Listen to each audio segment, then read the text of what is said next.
some of the biggest players in Sydney's murky underbelly, responsible for many of the drugs that hit this city's streets. But they have no interest in flash cars or rap videos or being involved in bloody tit-for-tat gang wars. Right, so the detectives will be up soon, explain to you what's going to happen, all right? Asian organised crime networks are a different beast to the bikie gangs and crime clans responsible for many of the headlines in Sydney and Australia in recent years. Police search warrant! Open the door! Yeah. Over the last 18 months, a total of 8 police strike forces have dismantled gangs from countries including Vietnam, Malaysia, Myanmar, Thailand, Taiwan, Hong Kong and China. Those strike forces have arrested more than 80 people and charged them with crimes including supplying and importing drugs and even murder. They have seized $2 billion worth of ice, 1 tonne of cannabis, $14 million worth of property and 24 guns.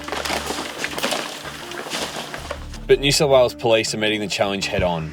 The Daily Telegraph today revealing that only last week 2 alleged key players in the Chinese Simon drug syndicate, Peter Zhang and Yang Wang, were arrested and charged in Sydney.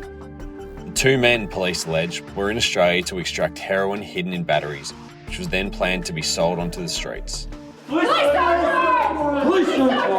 search warrant! Asian gangs now operate well under the radar, in vast contrast to when they first burst onto the scene in Sydney in the 1980s. Back then, the 5T Street Gang ran riot through Cabramatta, their dominance being in the heroin trade, which saw thousands of drug deals carried out in the suburb daily. That led to a turf war with almost nightly drive-by shootings and assassinations of rivals.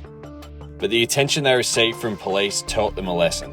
Asian gangs of today are far different to those that operated in the 1980s and 1990s. Where the murders of Sydney's current gang war have often been public executions outside gyms, followed by burnt-out getaway cars, the killings allegedly carried out by Asian gangs have been far more subtle. Jackie Chong Kai Wong's remains were found buried on a farm outside Bathurst in rural New South Wales in April 2022. Police allege he was working for a drug syndicate cultivating cannabis on a rural farm when he was killed over a debt he owed to his own syndicate.